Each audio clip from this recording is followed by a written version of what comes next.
Hello dear student. तो आज की इस वीडियो में मैं आपसे बात करूंगा। इस वीडियो में 15 फरवरी के दिन जो हिंदी का वायरल पेपर होने वाला है क्लास 10th का, 15 फरवरी का, उसके लिए वायरल पेपर ये पार्ट 2 है। इसमें मैं 26 से 50 तक क्वेश्चन कराऊंगा और फर्स्ट पार्ट में 1 से लेकर 25 तक करा दिया हूँ। लिंक डिस्क्रिप्शन और कमेंट सेक्शन दोनों में दे दूंगा, जरूर देखिएगा। और 15 फरवरी को यही क्वेश्चन, यही पेपर आपको देखने को मिलेगा जब आप एग्जाम हॉल में बैठेंगे। फर्स्ट सेकंड और सेकंड सिटिंग दोनों के लिए ये वायरल पेपर है। यहीं से क्वेश्चंस आपके एग्जाम में पूछे जाएंगे और आप 100 में 100 करके आएंगे। ठीक है, यहाँ पे मैं 26 से लेकर 50 तक सेकंड पार्ट है ये, इसमें कराऊंगा। फर्स्ट पार्ट का लिंक डिस्क्रिप्शन और कमेंट सेक्शन दोनों में दे दूंगा, जरूर जाकर देखिएगा। व्हाट्सएप ग्रुप में जरूर जुड़ जाइएगा, उसका भी लिंक मैं डिस्क्रिप्शन में और कमेंट सेक्शन में दे दूंगा, ताकि लेटेस्ट नोटिफिकेशन सबसे पहले आप तक पहुंचता रहे। और चैनल को सब्सक्राइब जरूर कर लीजिएगा। चलिए 26 नंबर क्वेश्चन है, वह बाजार की ओर आया होगा, किस पदबंध का उदाहरण है। वह बाजार की ओर आया होगा, किस पदबंध का उदाहरण है। 4 ऑप्शन आपके सामने है, ए बी सी डी। सही आंसर इसका बताने की कोशिश करें तो इसका सही आंसर हो जाएगा क्रिया पदबंध। वह बाजार की ओर आया होगा, क्रिया पदबंध है। ठीक है, क्रिया पदबंध का उदाहरण है।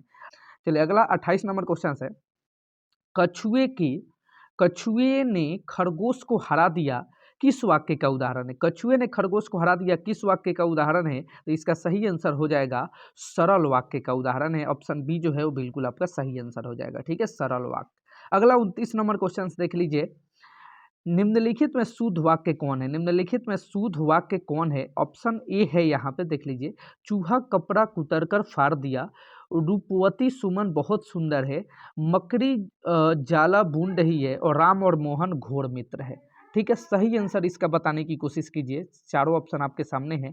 तो मकड़ी जाल बून रही है। गणेश शब्द का पर्यायवाची क्या है। गणेश शब्द का पर्यायवाची कौन सा है। Option A B C D. Ganesh शब्द का पर्यायवाची बताइए। चारों ऑप्शन आपके सामने, सभी का आंसर देते चलिए, लास्ट में आप बताइए कि आपका कितना में कितना सही हुआ। चलिए, तो चारों ऑप्शन आपके सामने है, तो इसका सही आंसर हो जाएगा एकदंत। गणेश का पर्यायवाची एकदंत, यानी ऑप्शन डी जो है वो बिल्कुल आपका सही आंसर हो जाएगा। ठीक है, चलिए 31 नंबर क्वेश्चन है, स्वर के उच्चारण में लाने वाले समय के आधार पर स्वर वर्ण के कितने भेद होते हैं।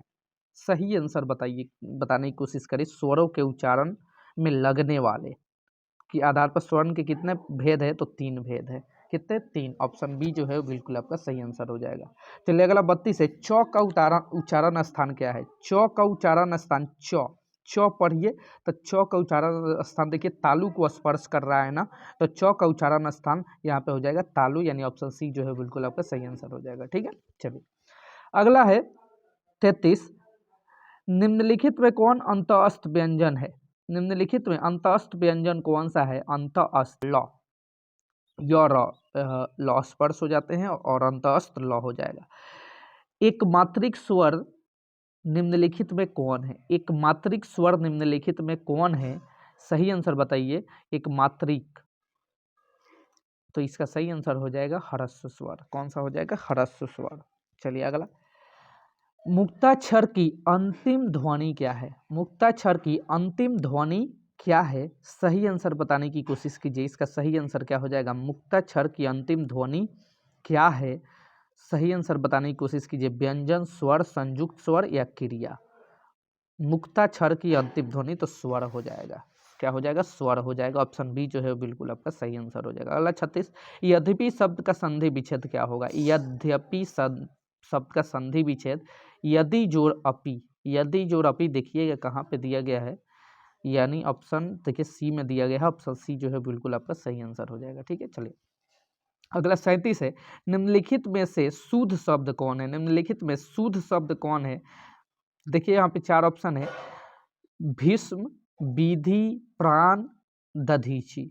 सही आंसर बताने की कोशिश कीजिए। तो दधीचि यानी ऑप्शन डी जो है बिल्कुल आपका सही आंसर हो जाएगा। भीष्म ये नहीं होगा, विधि भी नहीं होगा, प्राण भी नहीं होगा, ये दधीचि जो है वो डी नंबर ऑप्शन बिल्कुल सही हो जाएगा। सभी का आंसर कॉपी में देते चलिए, लास्ट में आपको टोटल कमेंट सेक्शन में बताना है आपने कितना सही किया। 38 है, निम्नलिखित चिन्हों में इकहरा उदाहरण चिन्ह कौन है। इकहरा उदाहरण चिन्ह कौन है। चारों ऑप्शन है, इकहरा, इकहरा। देखिए चारों ऑप्शन आपके सामने है, तो ऑप्शन ए जो है वो बिल्कुल आपका सही आंसर हो जाएगा। ठीक है, ये वाला जो है ये इकहरा उदाहरण चिन्ह कहलाता है, एक ऊपर एक नीचे की तरफ। अगला 39 नंबर है ये कि त्र क्या है, त्र क्या है, छत्र, त्र कौन सा व्यंजन है ऐसा पूछ रहा है। तो जो त्र है ये संयुक्त व्यंजन है, ये संयुक्त व्यंजन है। ठीक, अगला 40 है, उस विकारी शब्द को क्या कहते हैं जिसमें किसी विशेष वस्तु भाव और जीव के नाम का बोध हो। उस विकारी शब्द को क्या कहते हैं जिसमें विशेष वस्तु भाव और जीव के नाम का बोध हो, तो उसे हम कहते हैं यहाँ पे देखिए चारों ऑप्शन एक संज्ञा कहते हैं। क्या कहते हैं? संज्ञा। ऑप्शन सी जो है बिल्कुल आपका सही आंसर हो जाएगा। चलिए अगला 41 है, गुरु नानक की रचनाओं का, गुरु नानक की रचनाओं का संग्रह किसने किया? गुरु नानक की रचनाओं का संग्रह किसने किया? चारों ऑप्शन आपके सामने हैं। तो गुरु अर्जुन देव ने, गुरु अर्जुन देव ने, गुरु अर्जुन देव ने। ठीक है, ऑप्शन बी जो है बिल्कुल आपका सही आंसर हो जाएगा। अगला है 42, इन मुसलमान हरिजन पे, इन मुसलमान हरिजन पे कोटिन हिंदू बारिये, यह किस कवि का कथन है? सही आंसर बताने की कोशिश कीजिए। गुरु नानक, उसके बाद है हमारा गुरु नानक, उसके बाद है हमारा प्रेम घन, उसके बाद रसखान और डी है घनानंद। सही आंसर बताने की कोशिश कीजिए। इसका सही आंसर आपको कमेंट सेक्शन में बताना है, इसका सही आंसर क्या होगा। ठीक है, चारों ऑप्शन में, ताकि आपको पता चले आपकी तैयारी किस तरीके से चल रही है। तो इसका आंसर कमेंट सेक्शन में जरूर बताइए। जिसका आंसर हो जाएगा सुमित्रानंद पंत, जो कि ऑप्शन बी में है, तो ऑप्शन बी जो है बिल्कुल आपका सही आंसर हो जाएगा। 46 नंबर है, ग्रामीण जीवन का यथार्थवादी चित्रण प्रेमघन रचित किस काव्य में है? इसका सही आंसर बताने की कोशिश कीजिए। चारों ऑप्शन आपके सामने है। ग्रामीण जीवन का यथार्थवादी चित्रण प्रेमघन रचित किस काव्य में है? प्रयाग, राम रामगमन में, भारत सौरभ सौभाग्य में, जीर्ण जनपद में, और इनमें से कोई नहीं। सही आंसर बताइए। तो जीर्ण जनपद में, ऑप्शन सी जो है बिल्कुल आपका सही आंसर हो जाएगा। अगला है 47, मीर मुंशी ने किस कवि का वध किया था? मीर मुंशी ने किस कवि का वध किया था? सही आंसर बताइए। तो घनानंद का, ऑप्शन डी जो है बिल्कुल आपका सही आंसर हो जाएगा। ठीक है, चलिए 48 है, 30 कोटि संतान नग्न तन, यह पंक्ति किस शीर्षक कविता की है? चारों ऑप्शन है। भारत माता, स्वदेशी, जनतंत्र का जन्म, हिरोशिमा। तो भारत माता, ऑप्शन ए जो है बिल्कुल आपका सही आंसर हो जाएगा। 49 है, निम्न में से, 49 नंबर देखिए, निम्न में से कौन कविता भारत में जनतंत्र के उदय का जय घोष है? मेरे बिना तुम प्रभु, अक्षर ज्ञान, लौट कर आऊंगा फिर, जनतंत्र का जन्म। तो इसका सही आंसर हो जाएगा। चारों ऑप्शन आपके सामने है, तो जनतंत्र का जन्म, ऑप्शन डी जो है बिल्कुल आपका सही आंसर हो जाएगा। अगला लास्ट क्वेश्चन है 50 नंबर, देख लीजिए कि 50 नंबर में, एक बूंद सहसा उछली किसकी रचना है? सही आंसर बताने की कोशिश कीजिए। इसका सही आंसर क्या होगा? अज्ञ, गुरु नानक, अनामिका, बीरेन डंगवाल। तो इसका सही आंसर बताने की कोशिश कीजिए।